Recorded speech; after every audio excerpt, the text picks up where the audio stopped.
Good evening, good morning, good afternoon, wherever you are watching and listening to our Pages to Progress episode. Welcome to another episode. We've had a little bit of a break.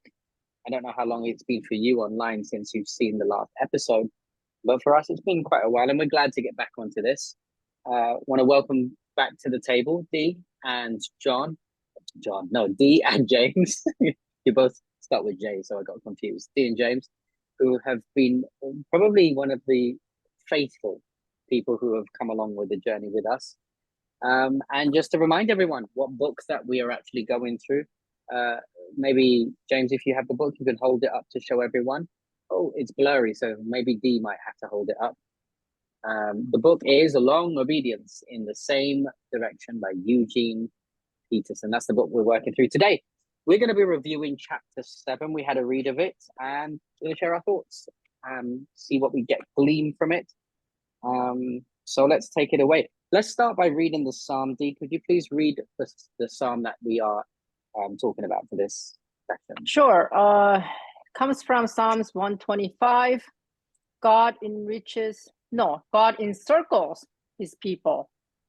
Those who trust in God are like Zion mountain. Nothing can move it. A rock solid mountain you can always depend on. Mountains encircle Jerusalem, and God encircles his people. Always has and always will.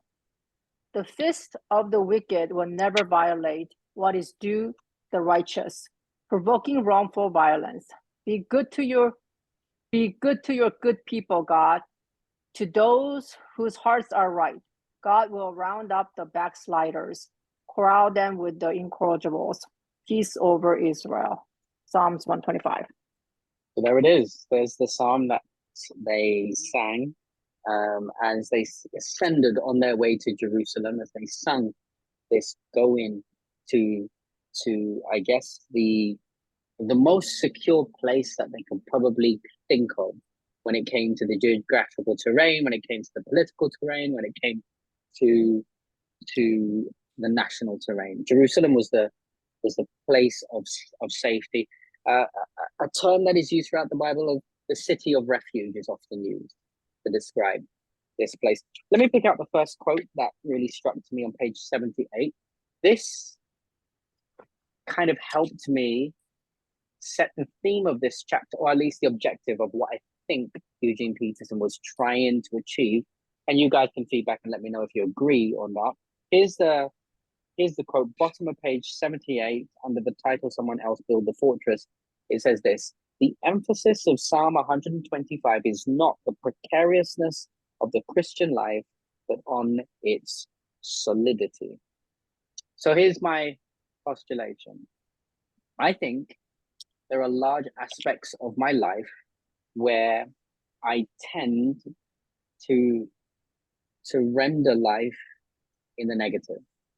As in, I think when I talk about how I am doing, I tend to start with the bad things and eventually move to the logical conclusion of, but I'm getting through it. So, at least when you answer the honest question, hey, Sam, how you doing?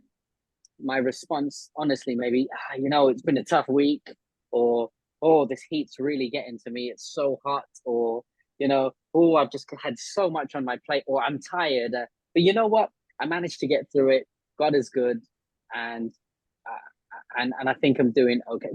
At least for me, there's been a large part of my life where I existentially start from the negative and move from the positive. I feel like this chapter is Eugene Peterson trying to invite us into the core of Psalms 125 to show us that God is teaching us, actually, let's start from the other way around and let's recognize where you are in the scheme of how God is protecting you. And let's see where that then takes you if you begin from that frame. At least that's my take on how he set the tone of this chapter. What do you guys think? Do you agree? Do you disagree? Does it come easy for you to render your life from the positive to the negative, or do you also find yourself rendering your life from the negative to positive? D. James, what do you think? Uh, Yeah. for No, go ahead. me, oh, James, you're gonna Oh, go? oh, oh. Go ahead. Go. You're good. You're good. Okay. Well, I think my personality actually is more on the positive than negative. I do, for most part, I want to say 99% of the time, I am focused more on positive, as in like glass is half full instead of being glass half empty, right? Um, but, and I agree with the statement you just read in that I think that in Christian walk, um, it is more about having that solidity as long as you are focusing on God and what He can do rather than focusing on yourself and what you can do. Mm. Yeah. Yeah. James, anything to weigh in? Yeah, and I think for me, the way that I've reflected on this and in life is um, feelings versus thoughts. That really helps sum up for me my experiences and struggles because I'm a feeler. I like to sense things out, make decisions based on how I feel, kind of instincts and feeling, more so sometimes than just logical thought. And so I can easily get carried away by emotion too. But I think Peterson is leading us to and inviting us to have a solid turn to and relation with God based on thought and not to belittle the importance of feelings because it has its place, but that our ultimate security lies in our thoughts with God. And there's a quote I really like just 2 pages later that really reinforces what Pastor Sam just quoted. It's page 80, and I'll just read it here for you. It says that this psalm, Psalms 125, makes its mark not by naively whistling when life is dark, but by honestly facing the typical insecurities that beset us and putting them in their place. I love that. Just honestly facing the typical insecurities. That to me is like the realities of life, the downs, the grim, the dark, and just putting them in their place, subservient to the knowledge and the thought that, hey, God is our solid rock. Yeah. Let's tag off the back of that because Eugene Peterson writes a little bit about emotions. I definitely relate to that. Let's, before we dive into a few other things, let's ask the $1,000,000 question. What is the point of feelings and why do we have them? Um, I wondered that throughout this chapter. Let's go to the wise D who has all the answers. Do you know why we Me? have feelings? Me? Yeah, I'm just I don't wondering. have all the answers, but I don't have all the answers, but definitely, I mean, God gave us feelings. So it means that it's essential to who we are as a human being, right? As a Okay. created being, it's essential. I can't imagine life without feelings. Can you imagine if all of our feelings went away? Well, we feel happiness, we feel joy. Yeah, we feel pain, we feel, all that. But still, life without feeling would be Yep. life without joy, you know? That's a beautiful answer. I like that. I like that. Yeah. That's very intelligent way to avoid the answer to the question, but What give what us was the something. what was the actual question? Why do we have feelings?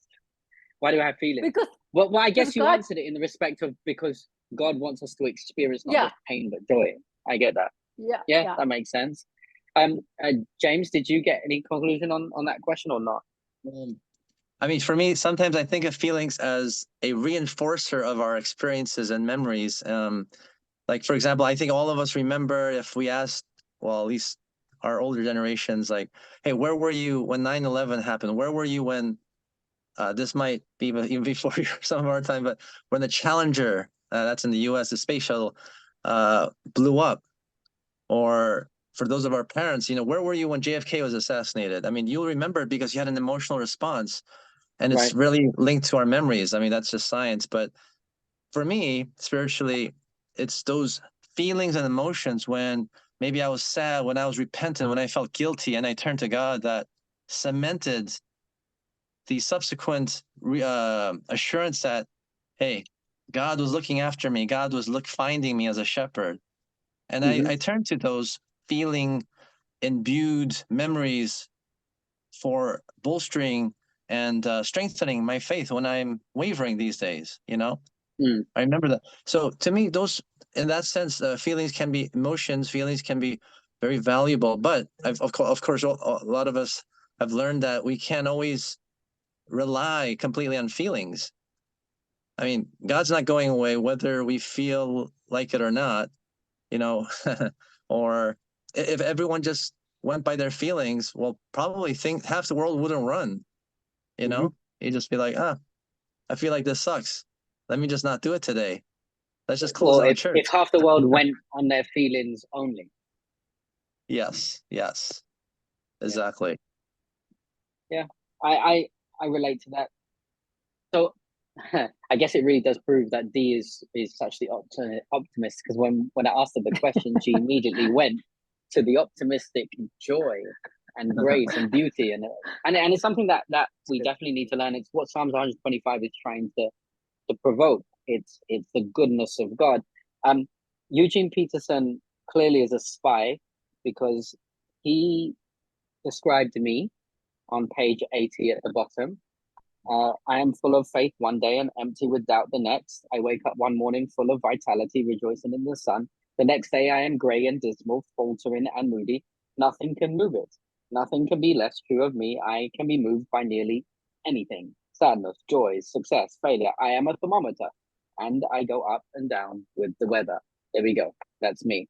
And I think the point that he is trying to talk about is in the Psalm 125, there's a point at which the psalmist says, I cannot be moved.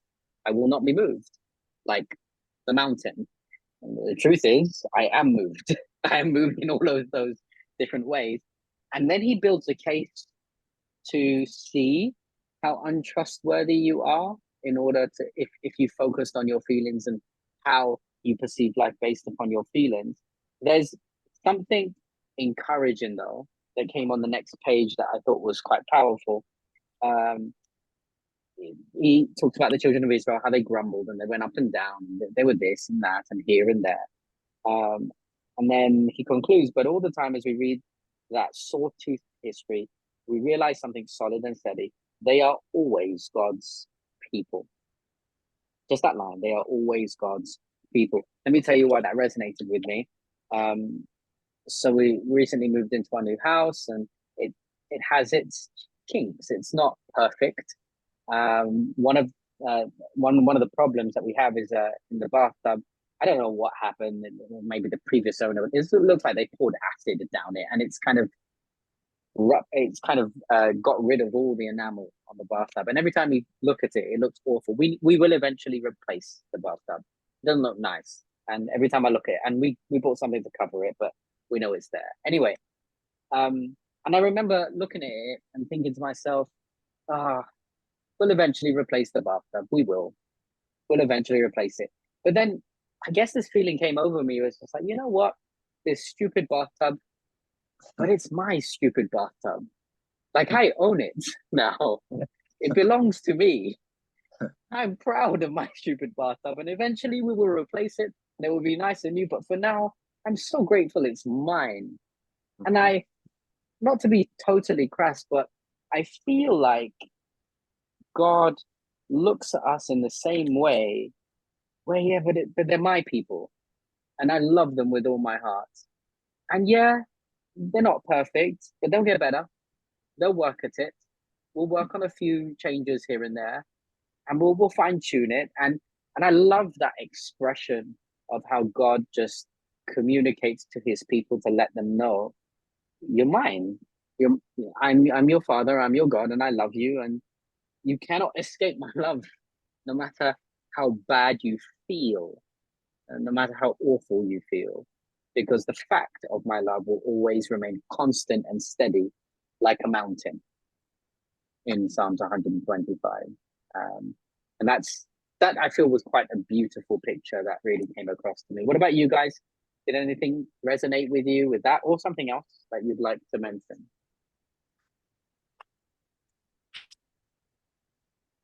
If not, I have a few more things I can add. Okay. The Damoclean sword. Do you guys know what that is, by the way? Not No. really. So I had no idea, and my Inquisition went and did some research. Let me try and get this right. The Damoclean sword is part of a Greek mythology. And basically, Damocles, he flourished in the 4th century, told the story of basically there is a courtier who is known to history through the legend of the sword of Damocles, or whatever it is, how you pronounce it, whatever it is. So, according to the legend, Damocles spoke in extravagant terms of his sovereign's happiness. He was invited to this large banquet, and he was seated at the table. And when he sat down, he looked up over the table, and there was this naked sword that was dangling from the air. And he used this image to illustrate, because the man felt he was powerful in his authority, he was powerful as a leader of whatever nation he was. But the king enabled him to sit in that seat with the sword, the naked sword dangling over his head, pointing down over his head. And as he ate, he would look up every now and again and see the sword that was dangling there to recognize how fleeting his authority and power was in the face of everything. So the illustration that Eugene Peterson uses about where he titles the Damoclean sword is the fact that life is in an essence somewhat fleeting. Every time you claim something, every time you gain something, in a moment, it could be taken away. So here's the challenge: was the value in a life with a sword dangling over your head? Because that's what it sometimes feels like for the children of Israel. That's what it sometimes feels like for Sam, for you, for me, for everyone. It feels like life is sometimes lived where you sit at a table, and even in any period where you feel like you're so blessed, you look up and you realize, oh, there's a sword, a dangling sword over my head that could just end everything. I think Eugene Peterson was guiding us more and more to this stability that isn't found in insurances that we can set up for ourselves. Whether I'm talking about physical insurances that you pay, or whether insurances be that you set up in order to ensure that you are okay. Like it could be an extra budget item just in case something goes wrong or terrible. I think Eugene Peterson is guiding us more and more to this picture of a solid, unmoved God who is like a mountain who surrounds his people, rather than a God who we search for to come and rescue us. He's pictured as a God who is already rescuing us by encamping around us with his mountainous power, so to speak. I thought that was quite powerful to turn this image of the Damoclean sword on its head, no pun intended, to speak of a God who covers us before we've even asked, before we've even needed him to be there. He's just there all the time. Those are my thoughts. What do you guys think? Yeah, thanks for explaining that. Oh. That's it paints a very powerful picture. I mean, I feel like if I was under a Damoclean sword, I'd be so scared of when and if it would fall down that I'd be paralyzed, actually. And it would prevent me from just enjoying that dinner feast or doing whatever. And that's such a proper analogy to what can become of us when we are hyper focused on, the fear of death or the fear of suffering and just the evil that surrounds us in this world. I mean, that's plenty if you just open the news. But I think then the question is, okay, well, how does David in this psalm defeat that paralyzing fear of that overcast, shadowing Damoclean sword? And the answer is in Psalms 125. And where it says, evil will not violate. Evil will not violate God's ways. That evil is always temporary. And I had to share this because recently I had talked to somebody about whether or not there is a existence of heaven, and whether or not whether you believe in heaven or not makes a difference on our faith. And I had thought about that actually for many years. And the classic argument is, okay, if there's no heaven, then why would I be a Christian? Well, then the counter argument, okay, well, you just want to be Christian just because of the reward. But as I read this answered that dilemma I was struggling with so many years, in that if there is no heaven, it's one way of arguing that evil is permanent, that evil is the victor. But the fact that there is a heaven, as God has promised, at the end of Revelations and the conclusion of everything here in this world and life, then truly evil is temporary. And I never thought of it that way in that big picture sense, but it's true.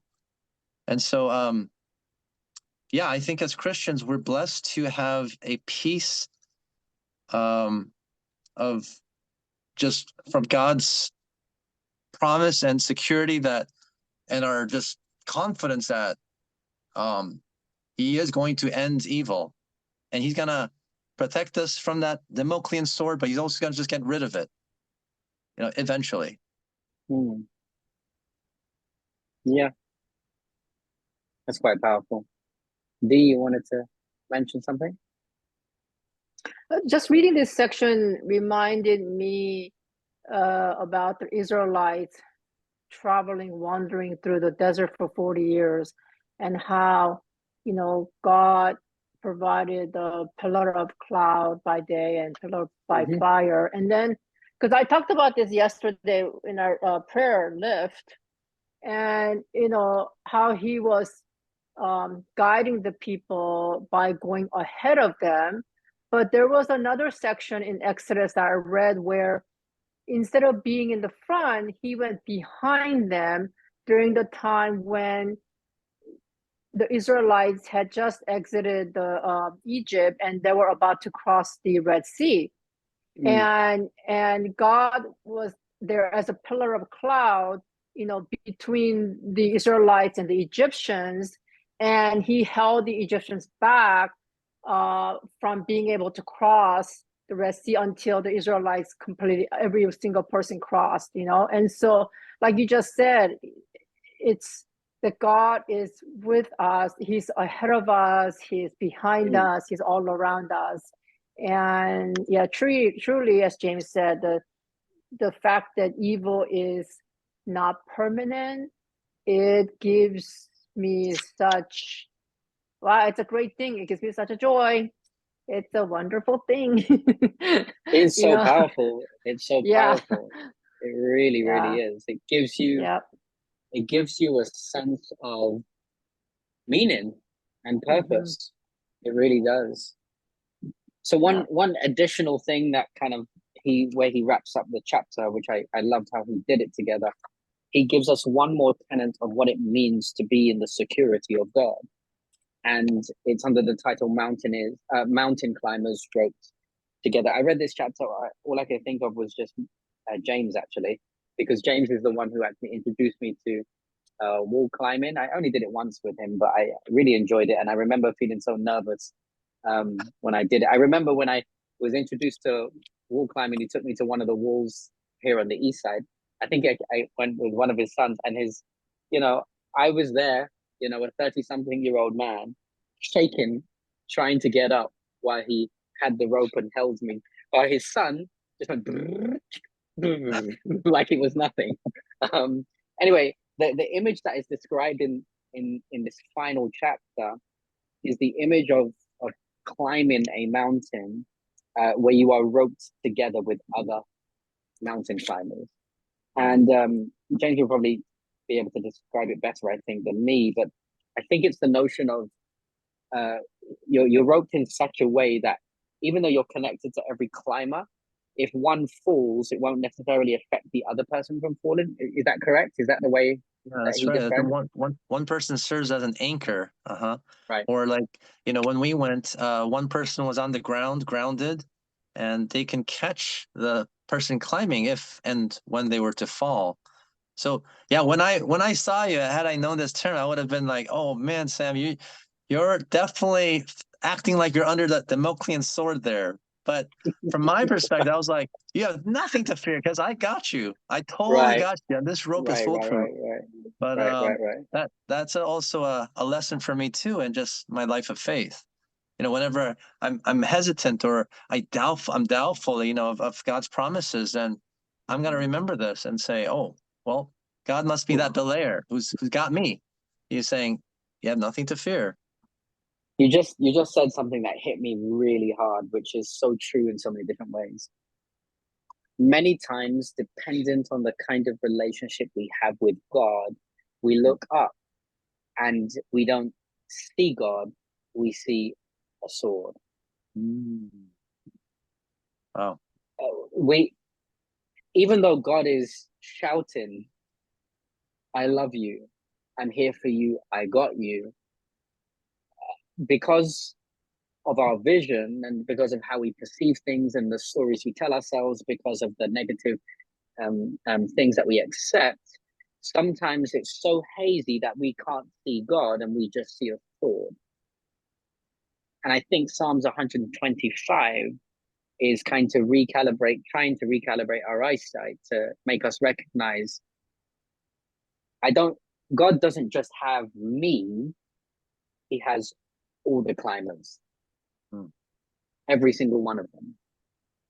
And I think the final part of this chapter reinforced the necessity and the beauty of community. Climbing together is not the same as climbing as a single person. It just isn't.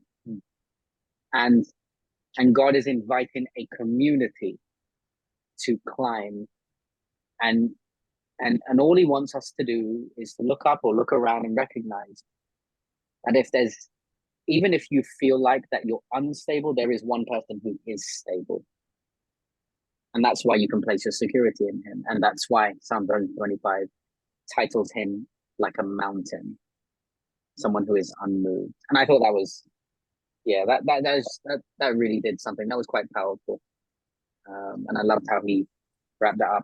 Any final thoughts as we wrap this up? Anything you want to add, Dee? I think our security truly comes from knowing God's faithfulness, not our own. Definitely not. Again, I go back to the Israelites traveling the desert for 40 years. God's presence was there through the, pillar of cloud and pillar of fire. And throughout all the Israelites, complaints and unthankfulness and unfaithfulness, all of that throughout the 40 years, God was still there with them. Every single day showed up, and he was so faithful. And that's what we can count on. And that's why we can be secure in him. Yeah. Amen. Amen. Anything else to add, James? Oh, that's awesome. Yep. Okay, cool. All right, well, let's wrap up then. We're so grateful that you could join us on this episode for Pages to Progress. It's just a platform where a couple of people come together, we read a chapter in a book and we reflect, and we see God reveal to us great things. And it's a great journey. So we're inviting you to come along with us. Dee, could you hold up the book one more time? If you go into the description on this video, you'll see the link to this book, A Long Obedience in the Same Direction by Eugene Peterson. Come join us on the journey. Next week, we'll be back here with another episode until we finish this book. This has been Pages to Progress, and thanks for joining us on this journey. We'll see you soon. God bless you. Bye.